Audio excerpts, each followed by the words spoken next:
is the Rebel Author Podcast, where we talk about books, business, and occasionally bad words.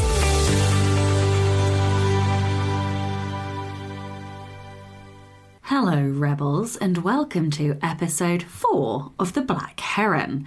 As you know, this is our monthly catch-up, fireside chat and gossip between me and Rachael Herron. You can get both of these, you can get this episode on both of our podcasts, and you will get them a month early on our Patreons. Only one other little bit, if you would like to read along with us, then the book that we chose to discuss next time is Happy Money by Ken Honda. That's Happy Money by Ken Honda. All right, enough from me. Let's get on with the episode. Hello. Hello. Episode 4, fireside gossip chat numero 4. I can't believe it. Can't believe it either, because it feels like we just started doing this, and also it feels like we've been doing it for forever. Both things. So can you please tell me what's on your desk that I just saw? Obviously, I'm not having dinner. I'm neglecting my wife live on podcasting. Sorry, Chloe. We all say sorry. We are very sorry. We're very sorry that you haven't been fed. I also haven't been fed. Okay, so what am I showing you? Kitties! So although my listeners won't be able to see the kitty cats, Rachel's listeners will be able to see some very it'll cute be on the little... YouTube. And if you want to come over to my YouTube a month after this is released, then it'll be there for anyone to see. They are precious. They're little Siamese. Are they? They are ragdolls. Ragdoll. That's right. Yeah. So they literally, you can. They're so chill. You can just like pick them up and hold them. And they just like. I didn't know ragdolls were chill when they were kittens. I assumed they were chill when they were adults.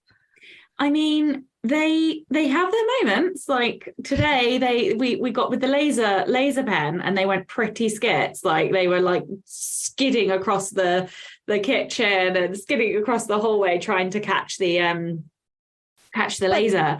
But non-ragdolls do that like 12 hours a day with no laser pointer. So. Yeah, no. So these guys have slept on this desk for about 7 hours today.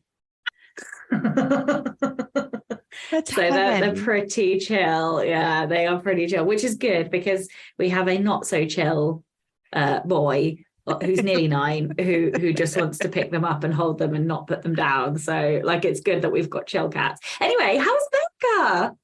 Oh, it was a good trip. It was a long trip. I was completely overwhelmed.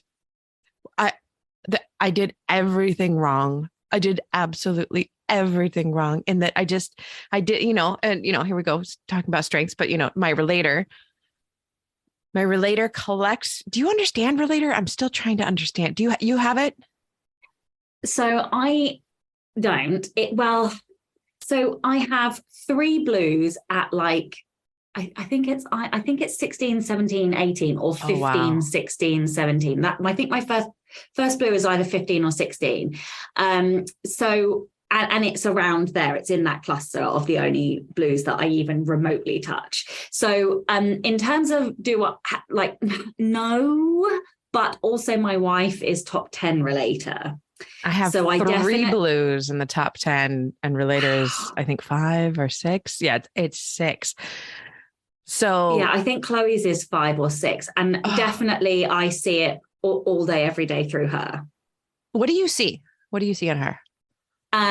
Very deep friendships with a handful of people. It's pretty hard for people to get into those deep relationships with her. Like she doesn't really let people in, but then once she does, she would literally give you a kidney. Like that's the kind of like depth. And also like she has this way of knowing people in a way that I don't. And it's like she's very good at understanding like people behavior, like especially of her friends, she can predict like what will happen, and she's never really wrong.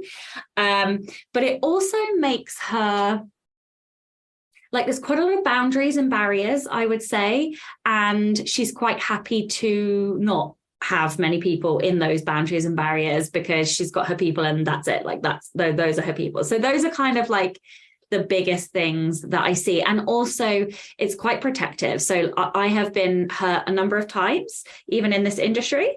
And she's pretty good at saying, you need to back out of this situation. You need to not relate to that person as much as you are, or whatever. Which I can talk about off camera. But yeah, so she's quite good at protecting me because she can see behaviors and stuff. And I think it's from her relator that she does that. Oh, that's so fascinating. And does she, so I think my relator also, and I was talking to Ellie about this, it also attracts people, people, and I don't know, does she have this too, that people want to be close to her, but she's got the walls. Yep. And yep. Did I tell you about the map that Ellie had me draw? No. Oh, she had me draw a map of my relator, and it was really interesting. That I'll just glance at it, but I won't show it on camera. But it's a house over here. And then I put who's in the house and who's in what rooms. Like these people can go in the living room. These people can get into the kitchen. These people can come into the bedroom and like hang out on the bed. Like, and not in a sexy way, but you know, like the people at the bedroom of my heart are like, you know, Lala and my sisters. And then what really surprised me is that I had this sanctuary off of the bedroom that just held me. And I didn't expect that to happen. And then out here in boats are like readers and students that I love. And then these people I meet over at this cafe. And at this cafe that I have to take a little boat over to get to that only holds me. There's only one person who can be in this boat. I have an emergency slide. I drew an emergency slide out of that situation so I can get out. And in this trip to America, no emergency slide. Oops. That was a schoolgirl error. And it was an error that I went into the whole thing trying to avoid, and I still just screwed it up. And I really, because I have so many people that I love so deeply and I wanted to see them all, but I only had the tolerance to see many fewer than I did. And so I hit my tolerance at like day 3. And by day 4, before we even held our first open house, I canceled our second open house. I just sent out an email saying, I can't do it. Please come to the first open house if you can come to the open house. And I was still getting emails from people that I love saying, but I want to see you not at the open house. This makes me feel like we're not really good friends. And I was like, oh, crap. And then I would see them. And I had 45 minutes off one day and I had 2 hours off another day. And that is it. I had morning, afternoon, and evening full of people for 2.5 weeks. And at one point I went to a Buffalo Wild Wings with 2 of my closest friends. And I cried the whole time. They were like, I think you might need therapy, which is always a good idea. But also I just need to get home. I need to get home. And it was really interesting what my brain did. Yeah, go on. No, I relate to this so hard, but I don't have relator. What I have are influencing circles, because I am so heavily influencing led, or what's the word? Influencing dominant. I have to be very careful who I allow in to influence me, because just as much as I can influence, I can be influenced. Interesting. So that was a really interesting lesson for me. But like the thing so I'm like dying on the inside for you, but from an introvert perspective, as opposed to the related. And my introvert was, I just stabbed her in the heart and left her to bleed out in the desert sun. Literally left her bleeding out. I absolutely did. This week we've been to Edinburgh. And we met some of my friends, and we met my aunt and uncle. We stayed with my aunt and uncle. But like after we did, we went on a tour and had dinner with my friends, and we did like a bookshop tour and stuff. And then like by the afternoon, I was so ruined just from like that small interaction, like ruined in the best possible way. Like I loved it.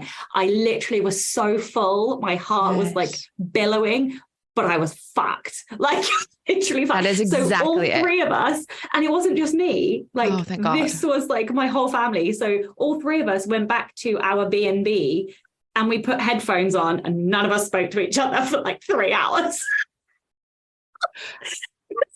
We just could not people anymore. And that's what I have to build in. Yeah, that's what I have to build in next time.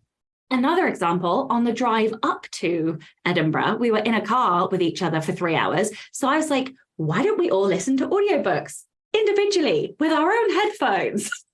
You're like, a genius. I know. Like, I'm like, oh my God, I'm a terrible mother. Like, why weren't we singing songs together or like talk? And I was like, fuck all of that. We are all going to have headphones on, listening to our own thing. And I'll tell you what, it enabled that. Like, my kid was the best behaved ever. And like, I was, like it was because we needed yes. the sanctuary, the room, yes. The sanctuary. That's what we needed.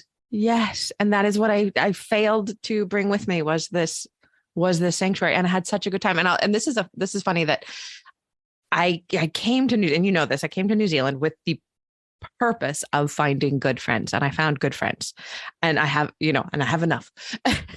And they were, of course I always want more, but I don't, where would I put them? Where would I fit them? But like they were Marco Poloing me while I was gone, and I couldn't open the Marco Polo. I could not look at them. All. That's and I told them, I sent them a WhatsApp. I'm like, I'm just so overwhelmed. I can't. And then I got to the airport in San Francisco, and I suddenly put on my New Zealand hat again, and I listened to all of the messages, and I was like, oh my gosh, I can't wait to see you. But while I was extroverting so hard as an introvert, I couldn't add more to my plate. And learning this about myself has really solidified some things. Like, I'm really good at loving people. I'm really good at having friends. Yeah. And I also just need to be a better friend to myself by giving myself the downtime. So I quite often let my WhatsApp or whatever build to a point where there's like 50 unread messages or more. Like there's like 15 different people who've messaged, and I just can't. Like I just only have so much energy. Yes. And there's like a very like select number of people who I will respond to immediately, and everybody else just has to wait because I just can't. Like, and most of them are like immediate family, like my sister or my dad or my sisters. I always look at their Marco Polos, but everybody else knows. And now officially that if I have sent you 5 Marco Polos, you can let those sit for weeks. I will always text somebody if it's an dire emergency, or email, like, I need you to do this. But otherwise, yes, letting those build up. And then you have the morning or the afternoon where you're like, oh, I'm very people focused right now. I'm going to listen to all of them. And it's lovely and it fills you up. But also I have found that setting boundaries around that and just telling people like, oh, I only listen to Marco Polo once or twice a week. I only look at my WhatsApp once or twice a week, and people are okay with that. Yeah, I just tell people now I'm shit at replying to everything. And I make a point to everything. I'm shit at replying to everything. There is no method in which you can contact me and I will immediately respond. Exactly. Unless you are my mum, my dad, my son, my wife, or my sisters. Like, that's it. That is it. Like, and that's okay. And I don't expect anyone to reply. And of course there are, like your relator circles, there are levels of immediacy in which people fall to. So like I'm thinking like I have a couple of writing friends who it would be unusual for me not to reply to relatively quickly. Like there are but also we have time zone differences, right? So that also enables me not to have to reply immediately. And like, that's so healthy. Like, I think nobody it's so knows healthy. Where New Zealand is or what time zone it's on. So I get a lot of leeway from that. Like everybody kind of knows where Europe is in relation to America, but New Zealand, they're like, I think it's 4 days in the future and in the middle of the night all the time. So I do utilize that. But like, when you get to this point in life where everybody expects you to respond, like 2 seconds after you send the message, fuck off. Fuck off. Like who thinks they have that much control over somebody else's life? Like what is so fucking life-threatening that it requires a response 2 seconds after you've sent it? Like it's just nonsense. I I don't know. I think we might have talked about this before, but like we both utilize autoresponders Yes. to our teeth. And I have this super aggressive autoresponder right now that I love so much. And I actually get feedback on it by people like will then respond to that and say, I don't need a response. I really enjoyed your autoresponder. That satisfied what I needed. But I do have that line, and perhaps you have it in yours where it's like, if this is actually urgent, just urgent me back, and I'll hope. I don't even say I'll see it, but I say, hopefully I'll see it a little bit sooner.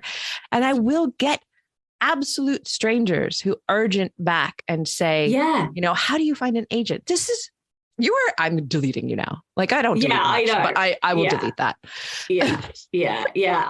Those people who like, I get them quite a lot as well. And I'm literally like, when you hit urgent and reply back, it almost actually has the opposite effect in that I'm like,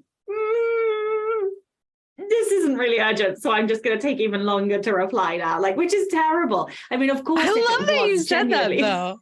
Like that is so I mean, it does kind of have the opposite effect, because what I feel like is somebody is telling me, dictating to me when I have to reply to them. And I'm like, well, no, you can fuck right off because.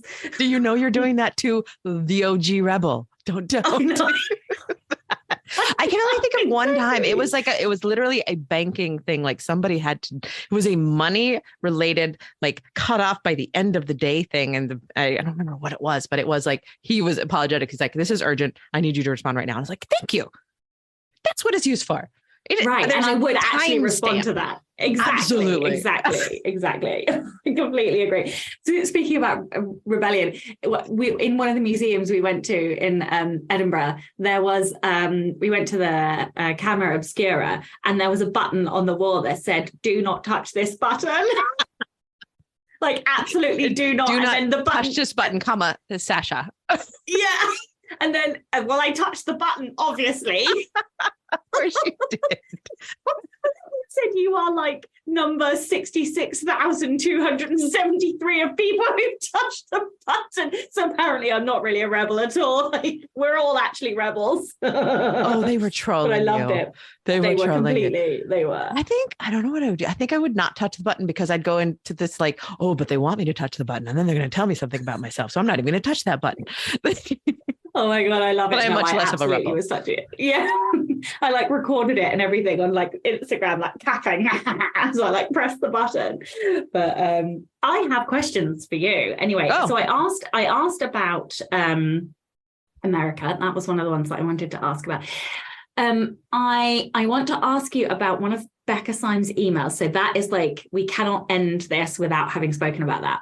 But the other one was the book. Did you get through the book in the end? I am this much. I only have like that much left. So I am more than 90%. And the book that we're talking about is How to Fail by Elizabeth Day, which is not available on 78%. Kindle.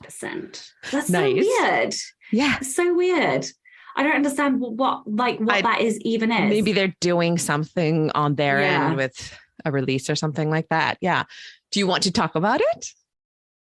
Yeah, I think we should. I was just looking because I exported my notes because I highlighted a few things that I thought were really lovely, but then I didn't get a chance to check it before. There were just like a few phrases that really tell me what resonated with you, and then I will tell you. I underlined a few things too.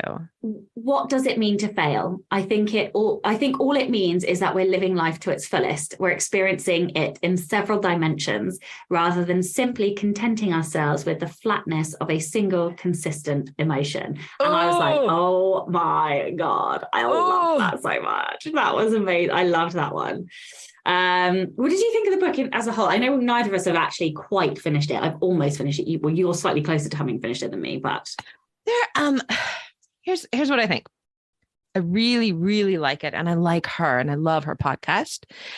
And I find it really interesting that you'll find she references Tara Westover's memoir. It was called Educated several times. And she loves it. And she talks about talking to her. And Tara Westover and her both do something that maybe as a specialist in memoir jumps out at me, which is she tells me just enough that I know she's holding me at arm's length. And I want to go deeper, just a little bit deeper. Like we're not skin surface. Like she's absolutely letting us in, and she's doing the writer's job. She's letting us into exactly what she wants to let us into. But when she goes deep and hard, have you gotten into the how to fail at having babies yet one? Mm-hmm. Okay. So that's brilliant. I think that's a brilliant chapter. It's the darkest chapter, and it was perfectly placed at the dark moment in the collection of essays, which is how we structure books of essays. It was the darkest at 75 to 80% or something like that. Yeah. It was probably the best chapter as well. I think of what I've read so far. She tells the deepest truth about herself and lets us in. And I feel like readers at some level know that you're keeping there's a little bit. I would like more showing. And I do believe that it's not all showing. Like we have to tell in our books, we have to, but she does do a lot of telling. What do you think? I really like her. Yes, me too. And she has some really poignant phrases in there, like the one that I just read to you. Yes. But it felt slow to me, I think, because I didn't have the depth that I was after. Yes. And then I raced through the baby chapter. I think part of the reason I raced through the baby chapter was because it was the darkest moment and because it's got more depth, but also because I personally related to that because we had like issues. So I got some of the things that she was saying. But it did feel slow and like, I don't know. I thought there would be something more because of the type of podcast that she, I don't know, more reflections maybe, because it felt like a lot of telling anecdotes from her life, which was great. But I wanted something more philosophical or like a lesson learned, but it wasn't. It was all kind of, I don't know, like I like her and I like her writing. I found it engaging, but I did expect something more or something else, I think. I kind of love that I got it yesterday afternoon. And then I spent the evening on the couch yesterday reading it. Well, because that was the only thing I needed to do last night. And it reminded me of when I used to flash through books that I was only 75% invested in. When I am really invested in a book, I usually read it on my Kindle and I don't read slowly, I read quickly, but I read every single word and every sentence and I think about every sentence. And last night I didn't really have time to do that. So I wasn't skimming over things, but I was really reading quickly. And the book lent itself to being read quickly. And I had the thought, like, I'm glad I'm not just lying in bed for 4 nights trying to get deep in this because I'm not sure I could get as deep as I want. Like in the friends chapter, I wanted her to really show me a friend failure. Yes. And it wasn't. It was just like anecdotal about friends. Yeah. It's so nice to have friends. And sometimes we're not the best friends we could be. I want you to fuck somebody up and feel bad about it and tell me about it. And then you either fixed it or you didn't. I don't care which.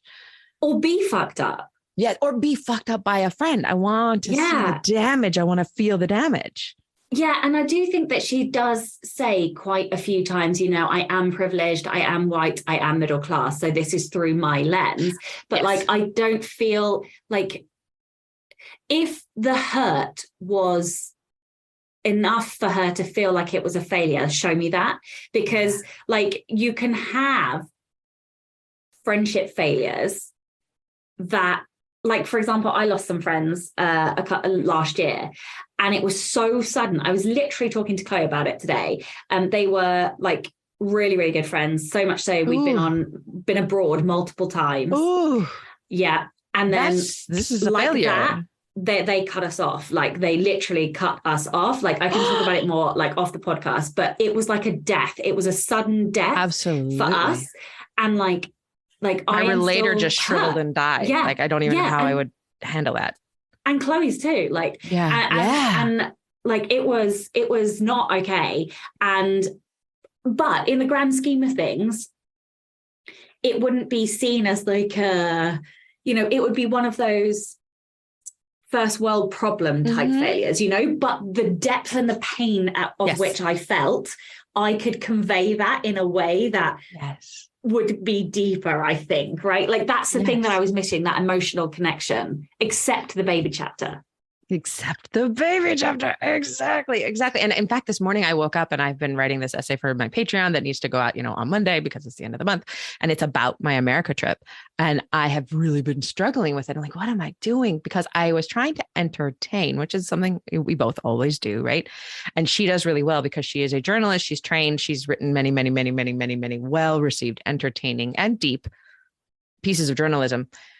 But I was trying to entertain in my Patreon essay. And this morning I was journaling. I was like, well, I don't want to do what she did in this book. I want to show how it hurt. And now I'm switching the whole essay to talk about how I don't know how to have friends and still honor myself with the silence that I need without hurting anyone, but I have to hurt people. And like, that's going to be a bitch to write. And I'm going to be able to write it because I'm going to tell the truth. And I don't want to. For me, when it comes to writing creative nonfiction memoir, like it's when I don't want to tell it. Ooh, I had this editor one time. Jennifer Traig, who wrote a bunch of memoirs that I love. She was going over some of my essays for Life in Stitches. And I would write these essays and they were brilliant and they were funny and they were great. And then they would get sent to her and she would go through the whole essay and then circle the one sentence that I didn't want to write about. And she would say, throw the rest of the essay away and go there. I was like, fuck. And that's what we want to do with our writing. Even if it is first world privileged problems, we want to go where it hurts. And she only does that in the baby chapter. And some in the relationship a little bit. Yeah. Like, isn't it weird that like it's almost like two sides of the coin? We fail if we don't say a truth. Like, isn't that, isn't that? And so like the irony that actually she's trying to talk about failure without really telling her truth is interesting. So interesting. Oh my God. So interesting. I loved it. Anyway, okay. So I'm glad. Yeah. I really wanted to know what you thought of it, because I have been in a very bad place with reading since like April.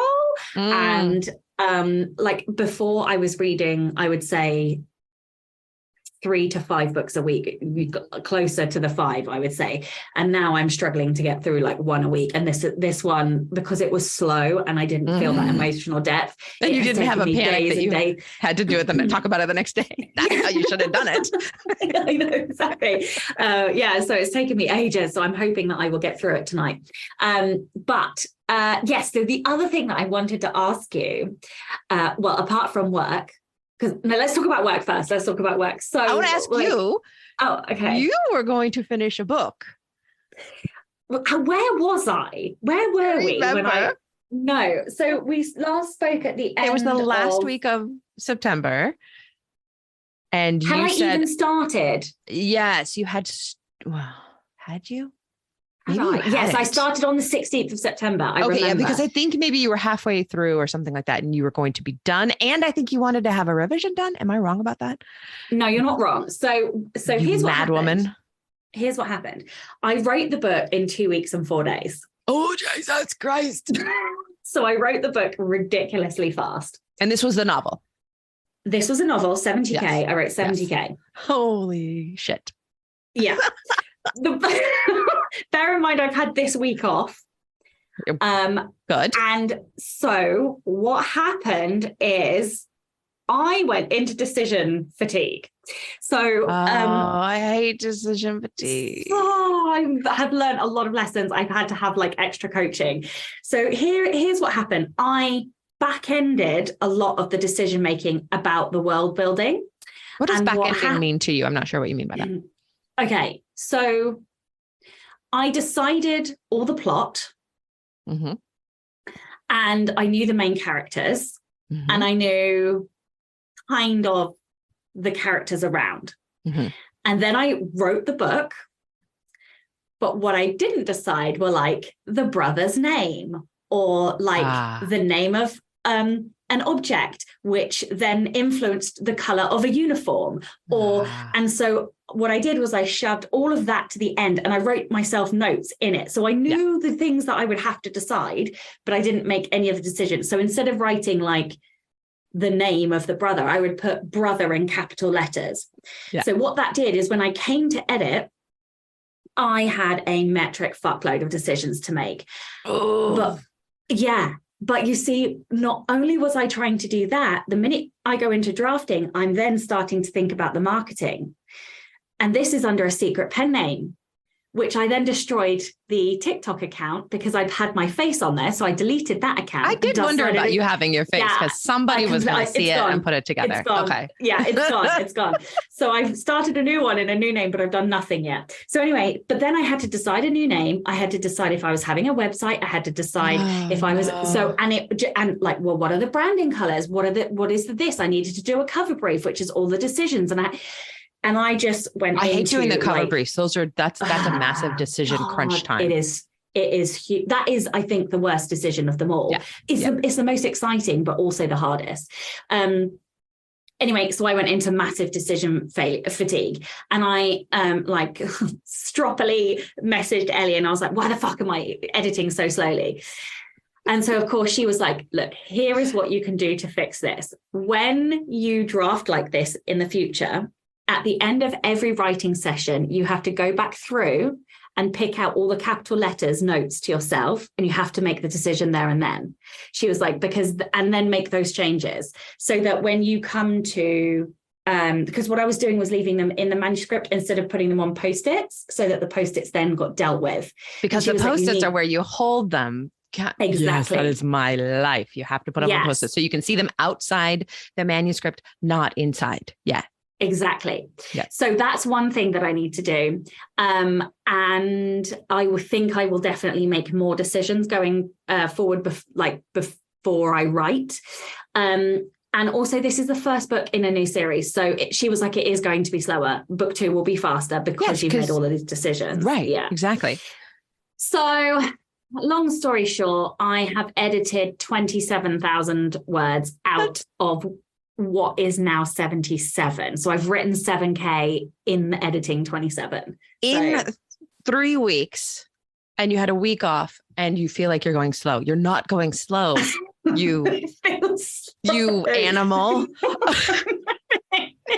so to me. Like normally I would edit like 9-10K a day or whatever. And this also, what also doesn't help is that there are 2 ways to work the trope that I'm using. Mm-hmm. And I started out trying to use it one way and then was like, fuck, I need to use it the other way. So I had to do quite a lot of work at the front end to fix it. So do you do what I do, which I think is the genius way of doing it? And I think I may have heard you talk about this. So I think you do it the same way I do it, which is where I'm writing a first draft. And if I have a great idea, that is when I make myself a Post-it and all caps note in the manuscript. And then I write forward as if I've made the change. Yes. So therefore, when you're cleaning up, you only have to get to that point and then it's cleaner after that. So yes, the first half of your book is going to be a gigantic mess, but it's going to get better and better as you go. Right. Hopefully. I think so. Yeah. I am finding so when I came to it, the other thing that I've done is I've gone through every chapter, and in Scrivener, I've kind of titled it like edit and add, rewrite. And I was like, oh my God, I'm going to have to rewrite like 17 chapters. No, I have to rewrite like 3. And I've already rewritten one of them and it wasn't actually that much of a rewrite. I just had to pull some characters out of the scene. So I actually don't think it's in as much of a mess as I thought it was, but probably because I do that. As soon as I know something, I write like that. Yeah. So yeah. So good job. Yeah, I didn't do bad. I don't feel like it was a failure. You did fucking amazing. You did. I think that, what would please you is if you wrote 3 additional books in the last 3 weeks and published them. Then you'd be like, I did okay. Yeah. Oh my goodness me. I tell you what though, I love it. You do. I literally love it because nobody knows. And it is because it's going under a pen name, I just held nothing back. You don't give a shit. I give no fucks. And so it is just the most, if anyone ever stumbles across it, it's almost so me that I would be surprised if people couldn't tell it was me. But that's how me it is. But in fiction, which is just crazy because I've never done that before. And oh my God, I just love it. And I read the first chapter to my wife, and my wife has never read anything. And she was like, I would read that. And I was like, oh my God. I love that so much. I love that we're doing this at the same time, that we're like, exploring that side of not giving a fuck and just writing what we desperately want to read and find in the world. I know, which is what, so I want to know where you are at with everything, because books went off to copy edits, and so like what is going on? Yeah, so I got Seven Miracles back from the copy editor, who I didn't even touch it because I think I got it a few days before we left, and I was like, oh, that's fine. I had heard nothing from my agent on the memoir that she was, she kept saying she's going to, edit these first 3 chapters and then send it out on proposal, but I need to do this work. Heard nothing. And, I was getting stroppy about it when you and I were talking about it. And then I was like, I'm just going to let it go. And I just decided to let everything go for the trip. I hadn't heard, I'd also sent her the novel, Seven Miracles, and had heard nothing. And then the day before we came back, she sent me an email and she said, I love the novel. Let's talk. And she never loves anything I do. Like, she loves me, she loves my work, but she never loves a first draft. I mean, or, a second draft, which this was. No, forget that. It was a revised draft. No, that's what I should always do. It was revised, it was, sent to copy edits. It was as good as I could make it. And she loved it. And so we had this phone call just a couple of days ago, and she wants to take it out in a couple of weeks. I'm going to implement the copy edits because they're kind of a wasted copy edit, right? They're not wasted if I end up self-publishing this. If she can't sell it, great. Copy edits are done. She also had a few small tinkering ideas that'll be easily incorporated while I'm doing the copy edit. And then she'll take it out in a couple weeks just before Thanksgiving. And if it sells, fantastic. And if it doesn't, I'll just self-publish it. I don't care. I already have a cover. I already did the cover brief and got the cover. You have a cover. I do. And I like it. I don't love it, but I got it from this place that was recommended to me. Mibel Art. Have you heard of them? MIBL? Mibel Art. Mibel Art, yeah. They're a Ukrainian company. Yeah, they are amazing. Yeah. And what I couldn't believe was that I was in this place where I was like, well, I don't know which way I'm going to take it. Am I going to do paranormal women's fiction? What am I doing? So I got the cover and I liked it a lot. And then they sent it to me, and I think it was $200, and they gave me the PSD, the Photoshop file. And I'm good at Photoshop. I'm just not good at like arranging something. So now I have all the information that I can then make a cover that I really love. So basically, they gave me something to revise if I do this cover, which I really do like. It's kind of got like rainbow flames and a potion bottle and a sigil that I created myself, an actual magical sigil for the book. That is on the cover of that is on the bottle that was tossed into the ocean that she finds in the book, like with a message inside. Like it's good. Oh my God, I love it. So Susanna will take that out. And now that I'm back at work, I'll spend the next 2 weeks doing that. So I won't get to do Nano, which I wasn't really planning on doing anyway. And then I will jump into finishing 90 Days to Done, the book. Which is the next thing on my plate to do in these next 2 months that I have off without teaching. So what is the next fiction project? I don't know. Susanna said, is this series potential? And I was like, well, I'm not really feeling series. However, if I was offered a lot of money, I'd be feeling series all day long. And I already know what the second book would be. Like, so if she could sell a 2-book deal, I'd definitely write a second book. Because the twin sister is going to fall in love with somebody who's already dead because she couldn't. Yeah, anyway, that I don't know how that would work. But there's another fiction. Like do you ever get the creepy crawlers of fiction in the back of your brain? Like I know the feeling of the book. That I want to write next.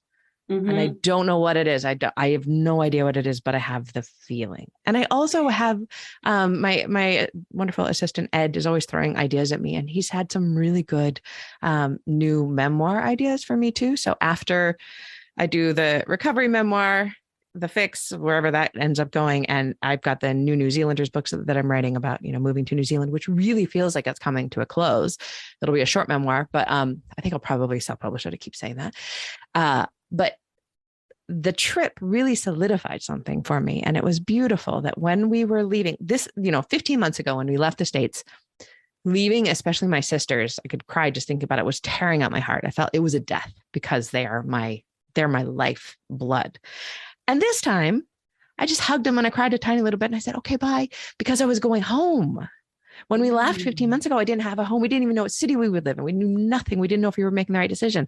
And then when we got to Wellington, I was home. I wanted to kiss the ground. The city is so beautiful. Our home is so gorgeous. We love being here. So we have, that New Zealand memoir, I think is pretty much at a close. I need to write about what it feels like to have To created find a home. true home with my partner, who is really my home. Right. So, and then I've got like 2 more memoir ideas after that. So yeah, I've got a bunch of books that are in the holding pattern up here, you know, wanting to land at the airport.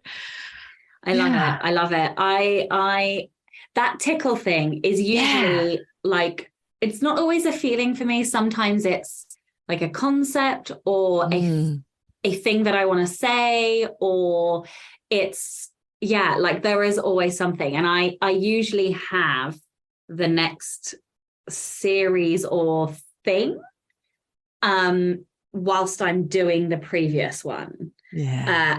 And so then I'll be reading for that, or I'll be like mood boarding or whatever, trying to like bring, like coax it, like woo it to come to me, you know, like you're trying to like bring the idea. So I definitely get that too.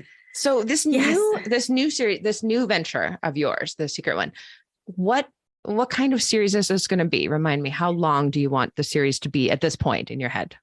So Ellie is making me stay very experimental mindset focused. Good. So I think, and I can't remember if it was in the Quit book that I'm reading. So one of the things that I think I need to define before I publish is, what are the we're quitting and pivoting parameters? Yes. So like, yes, okay, we can talk about success metrics, but what are the failure metrics? I don't want to use the word failure because like it doesn't feel like failure, but like what would make us pivot?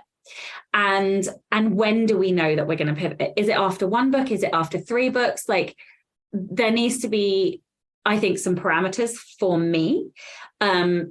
Would your parameters include things, not only metrics that can be measured, but also, this is going to sound woo-woo, but like feelings? Because sometimes for me, it's a feeling that like, what does it feel like when I think about the next book in a series? And if I want to die, maybe don't push through like I have done so many times.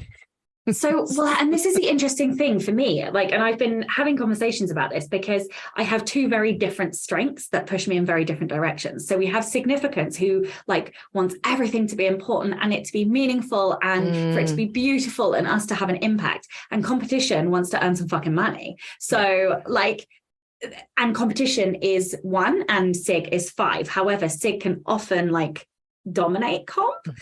So it just depends. And so what I'm trying to do is have like a plan A, a plan B, and then if they don't work, we're going to pivot and try something else, because the only way to stay resilient is to make the win about creating the best book that I can create, not about the outcome. Which is, the most important, which has always been the most important thing to me, is that every book has to be better than the one I wrote. To me, I don't care who the fuck else thinks of that. Really interesting that we chose to read the How to Fail book, though. Right. Because it does come back to like a lot of times I feel like the place I am most evolved as a human being is in writing, because I have failed so often in writing. You know, I have been fired by every major publisher in the world by, you know, not succeeding and selling enough books for them and getting let go. I have failed to please myself when it comes to doing X, Y, and Z. And I'm comfortable with that. I know that if I'm trying and trying and trying and keep trying to do what I love, then I am always successful. And I feel like I hear that in what you're saying. Having plan A, plan B, if they don't go the way they want them to, it's not a failure. It's just tell me more. It's just,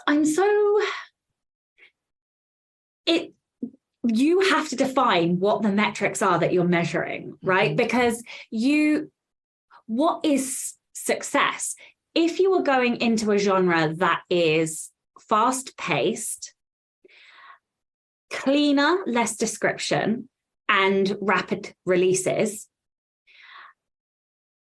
if you do all of those things, does that class you as successful if you feel like you prefer books with more description? Right? Because you could earn a buttload of money by delivering exactly what the reader wants in that genre. Yes. And yet it doesn't marry with what you want to write. And so, like, I know we all talk about this, but like, is that successful? Some people will say no, because you are not happy, because you are not writing the thing that you really want to write. And then I'm like, okay, but what is the consequence of that? The consequence is either you continuing to write in that genre and not delivering what the reader wants, therefore the consequence is you will earn less money, or you go and find a different genre that is harder to earn money, or not, you know, but where you are better suited, and therefore you have to start again. And, you know, then there's all the other metrics, like maybe you're used to rapid releasing, but there's a slower release and it's more, you know, whatever. So it's like finding, like, you have to decide what the metrics are. Are the metrics making, like, are they internal metrics? Am I satisfied with this book and the quality that I determine it to be of quality? Or am I measuring purely by sales numbers?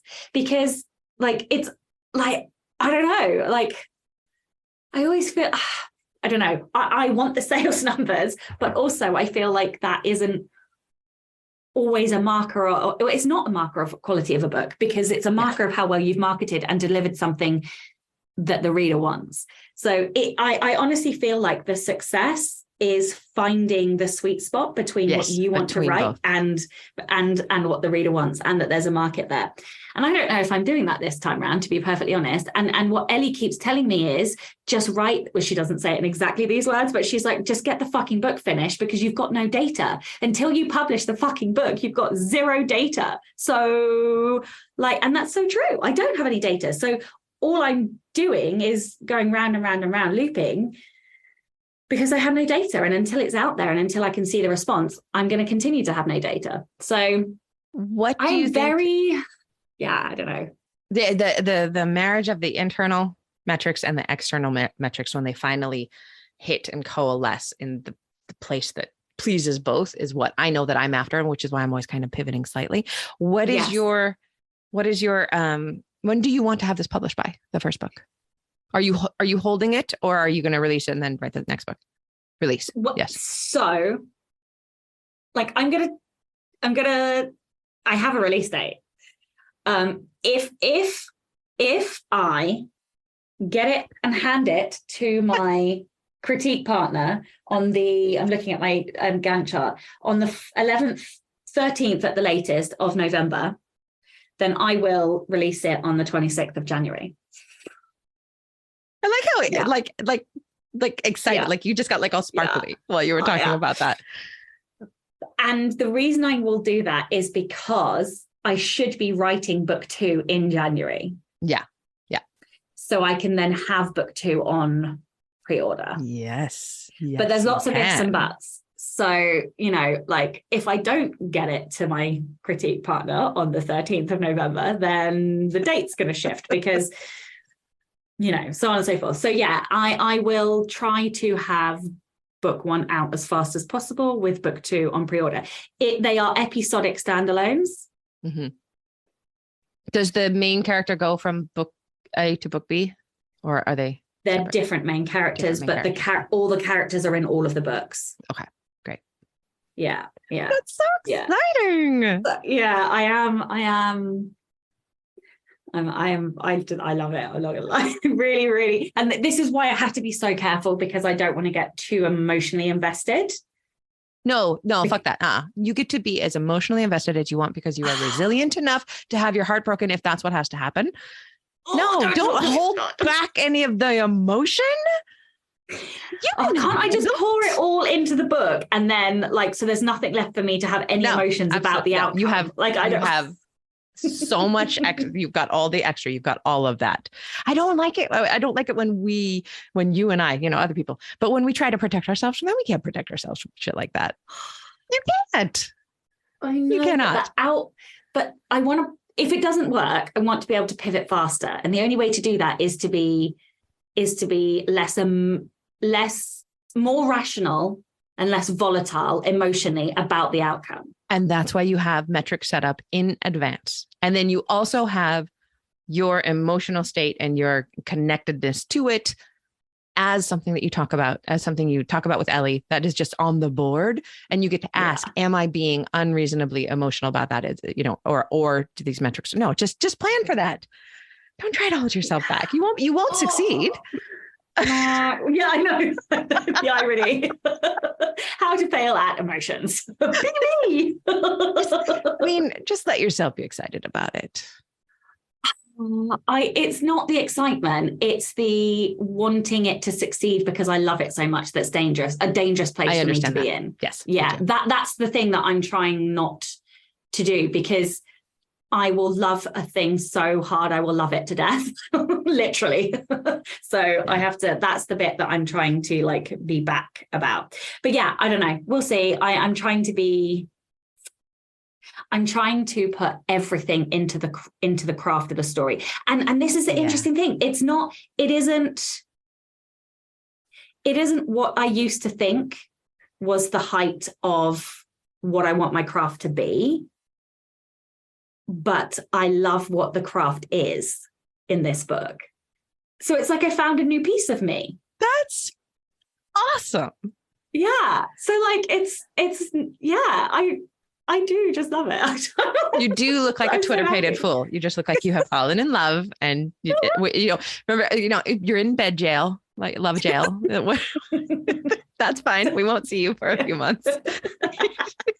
Oh man, it really is. But anyway, so yeah, I'm full of joy. So the last thing I wanted to ask you, did you read Becca's email about learners?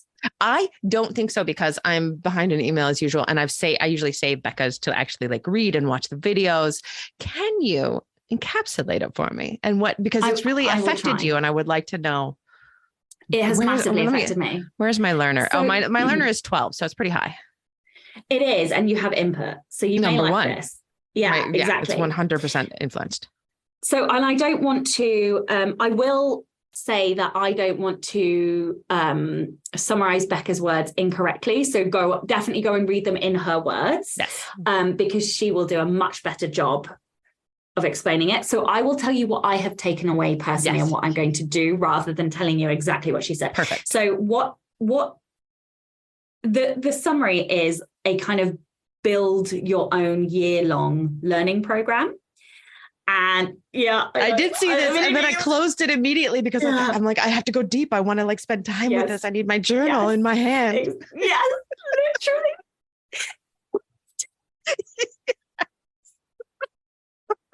Year-long learning plan. So what she is basically saying is, instead of us just consuming, yes, go deep on one topic and do it almost to like your own kind of masters.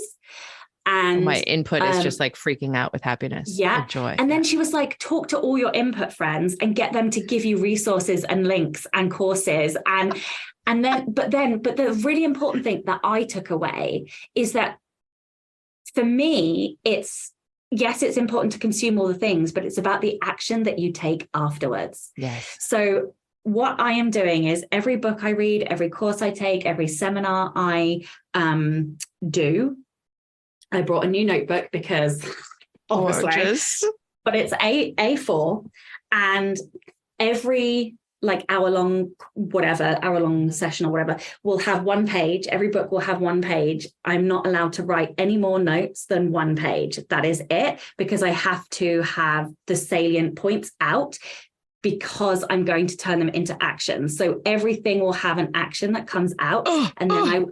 My achiever just got so happy too. That's painful. If I don't implement that action, I don't pass. I will not pass myself. Fuck off. I will not pass myself. I will not pass. So I have to implement.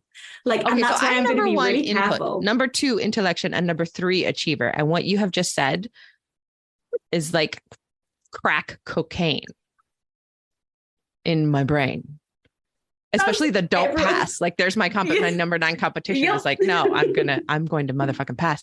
Well, and that's the problem, isn't it? That we input, or I will speak for myself. I input, intellect so much. And I think of all of the points, and then I'm too busy intellecting and inputting more things. And I don't ever do the one action item that blew my mind. And I'm like, I'm going to do that, but I never made time to do it. And then I forget. Yep. And so that's why I'm putting them all into one book that will be like the book of do. And therefore the do book.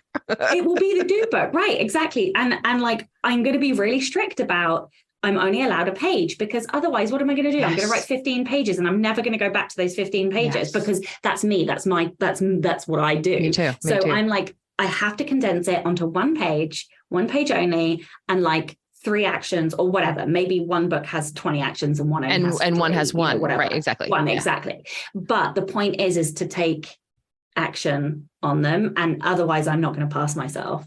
So will you niche it to a topic for the whole year, or are you allowing yourself to be more broad? Well, the question I was going to ask you is, what one topic, if you could learn or take a master's or do a thing on one topic to help you either bring yourself joy and happiness or build your business, what would it be? And I feel bad because I know intellection. Intellection is panicking. Yeah. But like, that is the kind of question that I've asked myself to try and get to this point. My first response is not one that I absolutely love, but often my first response is right. That I feel like I naturally inhale everything about craft and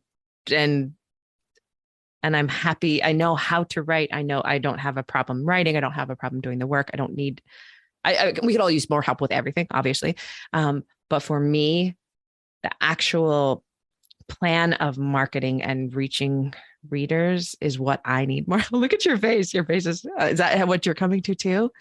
Yep. So I love craft, and if I go down this route, I still need to give myself permission to be able to read craft books just because I do it for joy. Yes, it's joy. So I'm not excluding them, but for me, it is, it's about money management. Yes, yeah, me too. And marketing, being better at. And by marketing, I mean like not just marketing as an author, but as a business person. Yes. That is the bit that, like, I need to be a better business person. And so I don't quite know how to niche that, because it still feels big, but it feels more niche than everything. Exactly. Yeah. As usual, we're on the same page about this. I would love, I know we're running out of time today, but I would love maybe next time, can we talk a little, I don't know how you feel about this, so you can say anything and you will not hurt my feelings, but I do love to talk about money and money shit, money history, money blocks. And if we had time today, I was going to ask you, like, what was your biggest failure in life? And I have so many to choose from, but mine really do stem from really fucking up with money in a real bad way for a very long time. Wow, your face just like, I just love looking at your face. You are not a cryptic tome, just like my wife. I can read you. And I do believe that, like, I've done a lot of work with money blocks, et cetera, but I can always do more. And maybe we can talk about that a little bit next time too.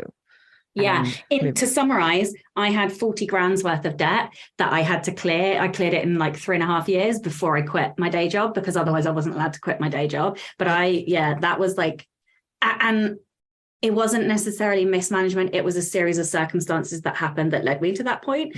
And it was what it was. But yeah, like that's probably my biggest failure, because I could have quit earlier, I think. I had $127,000 worth. And some of it was life circumstances. A great deal of it was, and some of it was just bullshit. Starting from when I was 18 and given my first credit card at college, Yep. Can we put this on to talk about more next month? And maybe off air, we'll discuss maybe a money book that neither of us have read, which is that possible? Yes. But I would love to find Okay. Yes. Okay. What a fantastic talk. I am going to go get a new notebook because I think I'm out of notebooks, and I'm going to make a do book too. Do you mind if I just copy you? Yeah, completely? Do it. I will read the email too. Oh, don't worry. Yeah. Yes, the email that we're talking about, if anybody is joining us for the very first time and has no idea what we're talking about, just very quickly, Becca Syme, Syme, talks about Clifton strengths and targeted directly at writers. And we are both members of her Patreon, which anybody should join, so you get these incredible emails about how to work your life better than you have been working your life. Yeah. And if you join, you get access to all her back catalogue. So you would get access to this email. Oh, yeah. Good point. This post. Sorry, the post. And it's a post that we get emailed. Right. And the posts, I think, go to everybody at every level. I think that's maybe her entry level. Right. So both Sasha and I pay lots of money to the Patreon. Then we get the coaching. I just end of the month and I just open my fucking wallet basically and hand it to Ellie. Here you go, hon. Here you go. And it's the best fucking money I spend. I always come out of my office and tell Lala, there we go. Life changed again. Yeah. Sorry, Ellie. All right, my friends, we'll wrap it up. Thank you so much for this. This has been awesome. I love talking to you. Mwah. Happy writing. Mwah. Don't forget to tune in and subscribe on your podcatcher. And when you have a moment, please leave a review.